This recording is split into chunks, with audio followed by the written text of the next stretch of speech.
ओम श्री गणेशाय नमः। ओम नमो भगवते वासुदेवाय। हरे कृष्णा कृष्ण कृष्ण हरे हरे, हरे राम राम राम हरे हरे। तव्हां सभिनी हरि भक्तन के नमस्ते। प्यारा भक्तों, ही कथा पाण गुरु कृपा सां हासिल करे रहा आहियूं। श्री गणपति सरस्वती जो दरे ध्यान करियां थो मां भागवत महापुराण जो बयान, जंहिंमें व्यासदेव ऐं सुखदेव जी कयो आहे श्री कृष्ण लीला जो गुणगान। सभई चयो जय भागवतम महापुराण।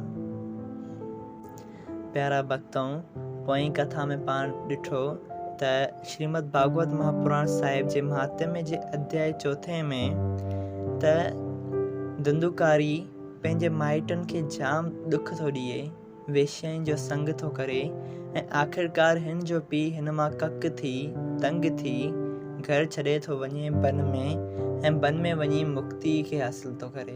सभई चयो जय सिया राम। अॼु पाण श्रीमद् भागवत महापुराण साहिब जे महात्म्य जो अध्याय 5 शुरू करे रहिया आहियूं, जंहिंजो नालो आहे धंधुकारी वेश्या जे हथां मुओ ऐं श्रीमद् भागवत जी कथा ॿुधण सां संदसि मुक्ति थी। सभई चयो जय श्री कृष्ण। सूत जी चयो त हे शौंक जी, आत्मदेव ब्राह्मण जे बन हलियो वञण खां पोइ धंधुकारी पंहिंजी माउ खे मारकुट करण लॻो ऐं हिकिड़े ॾींहुं माउ खे चयईं त ॿुधा, घर में दौलत किथे लिकाई अथव, मूंखे ॿुधा न त आउं तोखे मारींदसि। माण्हू चयसि त चङो, तोखे आउं सुभाणे ॿुधाईंदसि। ईअं चई उन वक़्तु पाण खे बचायईं। हक़ीक़त में त उन घर में का दौलत बची ई कोन हुई जो हू खेसि पंहिंजे पुट खे ॾिए हा। तंहिं करे मारकुट जे डप खां राति जो पाण खे खूह में उछलाए छॾियईं, जंहिं करे संदसि मृत्यु थी वेही।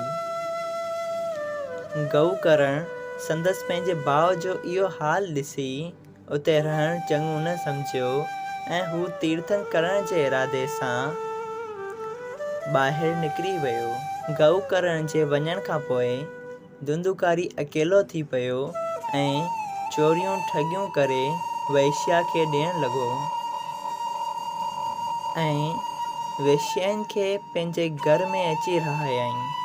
हिकिड़े ॾींहुं वेश्याउनि जे चवण ते हिन खेसि राजा जे महिलात मां चोरी कई ऐं अची वेश्या खे ॾिनाई ऐं उन राति वेश्या सां गॾु उन घर में रहियो।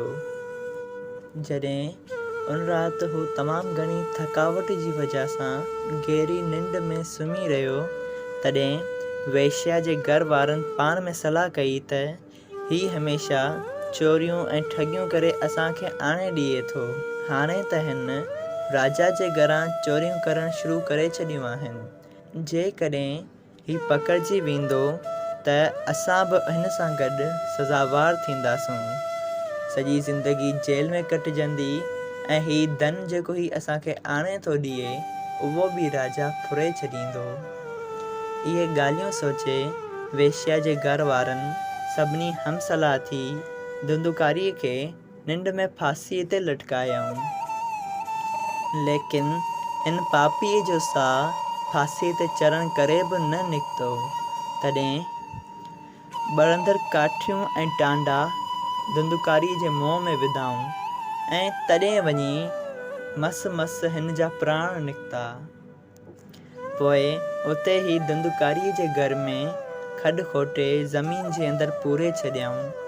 हिकिड़े ॾींहुं पाड़ेसिरियनि उन वेश्या खां पुछियो त धंधुकारी जो तो वटि ईंदो हो सो ॾिसण में कोन थो अचे, केॾांहुं वियो आहे? तॾहिं हुन वेश्या जवाबु ॾिनो त रोज़गार जे करे हू परदेस वियो आहे। धंधुकारी मौत खां पोइ प्रीत थियो ऐं उञ बुख सर्दी ऐं गर्मी उनखे ॾाढो व्याकुल कयो। गऊ करण कंहिं तीरथ ते ॿुधो त संदसि भाउ मरी वियो आहे ऐं उन जो क्रियाकर्म कुझु बि न थियो आहे। तॾहिं गऊ करण गयाजीअ में वञी उन जो श्राद्ध कयो।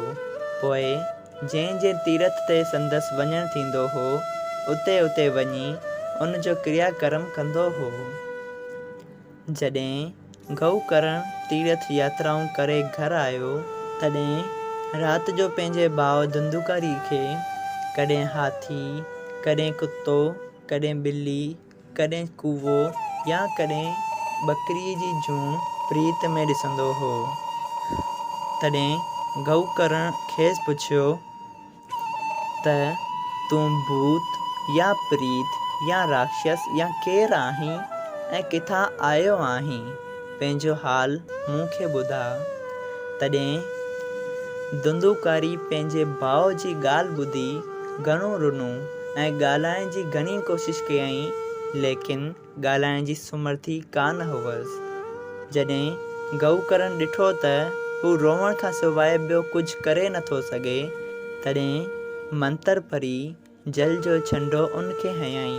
तंहिं ते धुंधुकारी जवाबु ॾिनो त मां तुंहिंजो भाउ आहियां ऐं पापनि करण करे ब्रह्म तेज विञाए छॾियो अथमि ऐं मूं एतिरा पाप कया आहिनि जंहिं जो ॻाणापो नथो थी सघे ऐं वेश्या मूंखे फांसी ॾेई मारियो आहे।